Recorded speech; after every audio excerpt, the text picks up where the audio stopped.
വർഷങ്ങൾക്ക് മുമ്പ് കേരളക്കരയെ ആകെ ഒരു കണ്ണീരിലണിയിച്ച ഒരു മൂവിയായിരുന്നു അനിയത്തിപ്രാവ് എന്ന് പറഞ്ഞിട്ട് കുഞ്ചാക്കോ ബോബന്റെയും ശാലിനിയുടെയും ആ ഒരു മൂവി. ആ ഒരു മൂവിക്ക് ശേഷം ഇപ്പൊ വീണ്ടും കേരളത്തെ വീണ്ടും കണ്ണീരിലേക്ക് ആഴ്ത്തി വിട്ടിരിക്കുന്നത് ബിഗ് ബോസിലെ അനിയത്തിപ്രാവ് ഒരു ഷോ തന്നെയാണ്.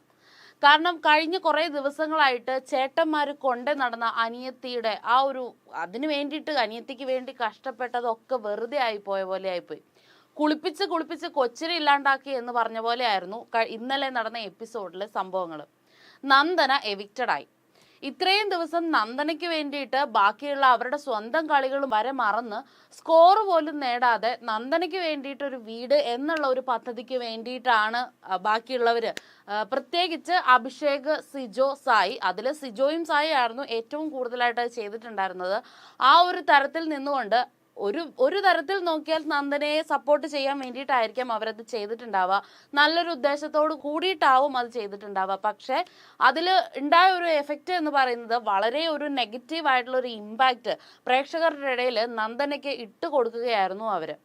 ഈ കഴിഞ്ഞ ലാസ്റ്റ് വീക്കിലൊക്കെ നന്ദന അത്യാവശ്യം കുഴപ്പമില്ലാത്ത ആ ഒരു നന്ദനയുടെ ക്യാപ്റ്റൻസിയുടെ ഒക്കെ ആ ഒരു ടൈമൊക്കെ ആയപ്പോഴത്തേക്കും പ്രേക്ഷകരുടെ ഇടയിലേക്ക് നന്ദനയ്ക്ക് വന്നിരുന്ന ആ ഒരു വെറുപ്പീര് ക്യാരക്ടർ എന്ന് പറയുന്ന ആ ഒരു ടാഗ് ലൈൻ മാറി വരികയായിരുന്നു.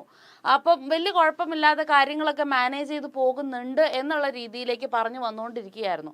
അപ്പോൾ ആ സമയത്തേക്കാണ് സിജോയും സായും കൂടെ ഏറ്റവും കൂടുതലായിട്ട് നന്ദനയ്ക്ക് വേണ്ടി റിസ്ക് എടുക്കുന്നതും പിന്നെ ഇവരുടെ അനിയത്തിയുടെയും ചേട്ടന്മാരുടെയും പിണക്കങ്ങളും ഒക്കെ ആയിട്ട് നല്ല രീതിയിൽ വെറുപ്പിക്കലായിരുന്നു എന്നുള്ളത് തന്നെയാണ് പ്രേക്ഷകരുടെ ഭാഗത്ത് നിന്ന് വരുന്ന ഒരു ഫീഡ്ബാക്ക്. അപ്പൊ ആ ഒരു രീതിയിൽ നന്ദനയ്ക്ക് ഭയങ്കരമായിട്ടുള്ള ഒരു മോശം ഇമ്പാക്റ്റ് ഉണ്ടാക്കി കൊടുക്കുകയും അതൊരു വോട്ടില് കറക്റ്റായിട്ട് പ്രേക്ഷകർ ആ ഒരു ഇമ്പാക്റ്റ് വോട്ടിൽ കാണിക്കുകയും ചെയ്തപ്പം നന്ദന ഈ വീക്ക് എവിക്റ്റഡ് ആയിപ്പോയി.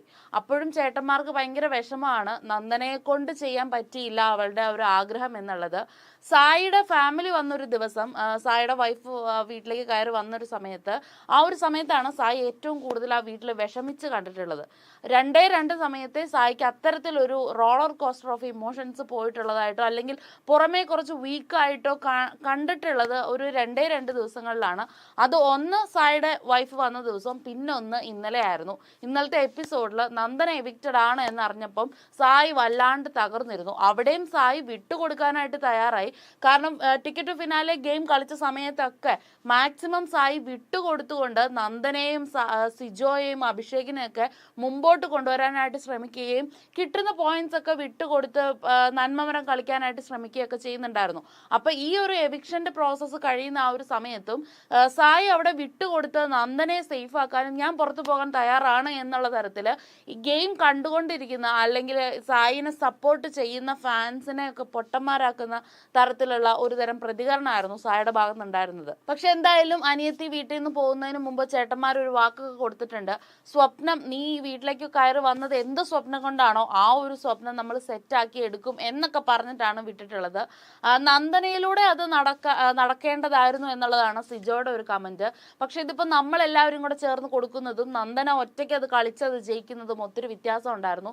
ഇവരുടെ പ്ലാൻ എന്ന് പറയുന്നത് പണപ്പെട്ടി ടാസ്ക് വരെ നന്ദനയെ കൊണ്ടുപോയിട്ട് പണപ്പെട്ടി ടാസ്കിൽ ആ ഒരു പെട്ടി എടുക്കാനായിട്ട് നന്ദനയെ ഹെൽപ്പ് ചെയ്യുക എന്നുള്ളതായിരുന്നു. പിന്നീട് അത് എപ്പോഴോ ഒരു സമയത്ത് ടിക്കറ്റ് ടു ഫിനാലയുടെ ഒരു ഇതൊക്കെ ആയപ്പോഴത്തേക്കും നന്ദന കളിച്ച് നന്ദന മാക്സിമം ട്രൈ ചെയ്തിട്ടുണ്ടായിരുന്നു. പക്ഷെ നന്ദനയ്ക്ക് അക്കൗണ്ട് ഓപ്പൺ ചെയ്യാനായിട്ട് അല്ലെങ്കിൽ ഒരു പോയിന്റ് പോലും കിട്ടാതിരുന്ന സമയത്ത് നന്ദനയ്ക്കൊരു അക്കൗണ്ട് ഓപ്പൺ ചെയ്യാൻ വേണ്ടിയിട്ട് സിജോയും സായിങ്ങളുടെ കുറച്ച് കള്ളക്കളികളൊക്കെ കളിക്കുകയും ഫെയർ അല്ലാത്ത രീതിയിൽ തോന്നുകയും ഒരു ഗ്രൂപ്പിസം അവിടെ നല്ല രീതിയിൽ ഫേവറിസം ഗ്രൂപ്പിസം ഒക്കെ ടിക്കറ്റ് ടു ഫിനാലെ റൗണ്ടുകളിൽ ഫീൽ ചെയ്യുകയൊക്കെ ചെയ്തിട്ടുണ്ടായിരുന്നു. അത്തരത്തിലുള്ള പ്രേക്ഷകരുടെ ഫീഡ്ബാക്ക് കാരണം ആ ഒരു കാര്യങ്ങളൊക്കെ ലാലേട്ടനും ഇന്നലത്തെ എപ്പിസോഡിൽ ക്വസ്റ്റ്യൻ ചെയ്തിട്ടുണ്ടായിരുന്നു. അപ്പം നന്ദന പോയതിനു ശേഷം അവരൊക്കെ എല്ലാവരും ഭയങ്കര മൂകതയിൽ ഭയങ്കരമായിട്ട് വിഷമിച്ചിരിക്കുന്ന ഒരു സിറ്റുവേഷൻ ആണ് കണ്ടിട്ടുള്ളത്.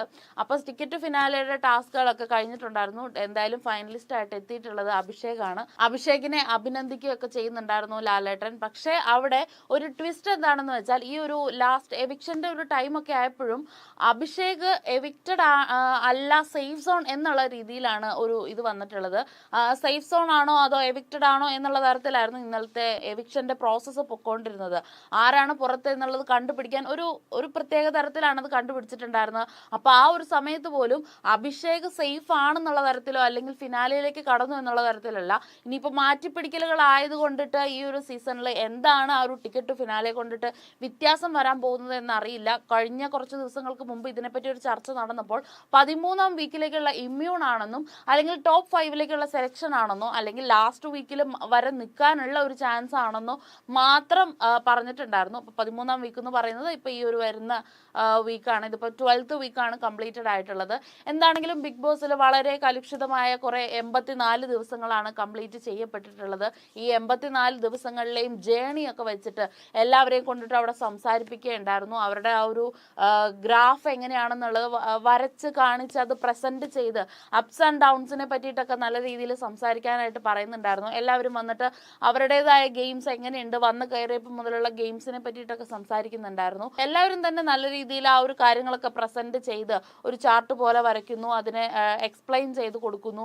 ഇങ്ങനെയായിരുന്നു അങ്ങനെയായിരുന്നു എന്നൊക്കെ പറഞ്ഞിട്ട് നല്ല രീതിയിൽ എക്സ്പ്ലെയിൻ ചെയ്ത് മനസ്സിലാക്കി കൊടുക്കാനായിട്ട് ശ്രമിക്കുന്നുണ്ടായിരുന്നു. അതിൻ്റെ ഇടയിൽ ശ്രദ്ധേയമായിട്ടുള്ള ഒരു പ്രസന്റേഷൻ പോലെ ഫീൽ ചെയ്തത് സായിയുടെ തന്നെയാണ്. സായി പറയുന്നത് സ്ഥിരമായിട്ട് പറയുന്ന പോലെ തന്നെ ഒരുപാട് ചേഞ്ചസ് വരുത്താൻ പറ്റി. സായിക്ക് ഈ ഒരു പ്ലാറ്റ്ഫോം നല്ല രീതിയിൽ യൂസ് ചെയ്യാൻ പറ്റി. സായിയുടെ ഉള്ളിലെ സായി കൃഷ്ണ അല്ലെങ്കിൽ കണ്ണനെ തിരിച്ചറിയാനായിട്ടുള്ള ഒരു ചാൻസ്, ഒരു മനുഷ്യനായിട്ട് വരാനുള്ള ഒരു ചാൻസ് കിട്ടി എന്നുള്ളതൊക്കെയാണ് സായി അവിടെ നിന്ന് പറയുന്നത്.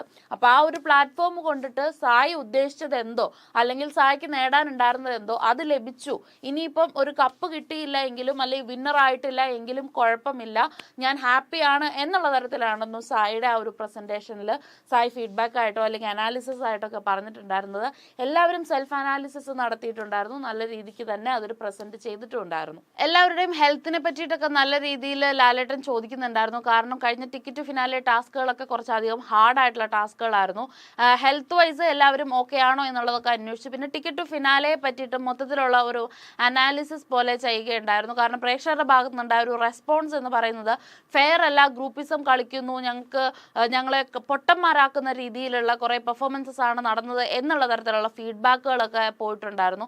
അപ്പോൾ അതിനെ പറ്റിയിട്ടൊക്കെ ചോദിക്കുന്നുണ്ടായിരുന്നു. ഓരോരുത്തരോടും പേഴ്സണലി ചോദിച്ചു എന്ത് രീതിയിലാണ്, ഒരു ഗ്രൂപ്പിസം പോലെ ഫീൽ ചെയ്തോ എന്നൊക്കെ ചോദിച്ചു ഓരോരുത്തരുടെ അഭിപ്രായങ്ങളൊക്കെ ചോദിക്കുന്നുണ്ടായിരുന്നു. അപ്പോൾ ജാസ്മിൻ പറഞ്ഞിട്ടുണ്ടായിരുന്നു ആ ഒരു ഗ്രൂപ്പിസം കറക്റ്റ് ആയിട്ട് കാണുന്നുണ്ടായിരുന്നു, ഫേവറിസം ഉണ്ടായിരുന്നു എന്നുള്ളത്. അതോടൊപ്പം ജാസ്മിൻ എന്തുകൊണ്ട് കളിക്കാൻ പറ്റിയില്ല എന്ന് ചോദിക്കുമ്പോൾ ആരോഗ്യ പ്രശ്നങ്ങൾ തന്നെ ആയിരുന്നു എന്നുള്ളതാണ് ജാസ്മിനും പറയുന്നത്.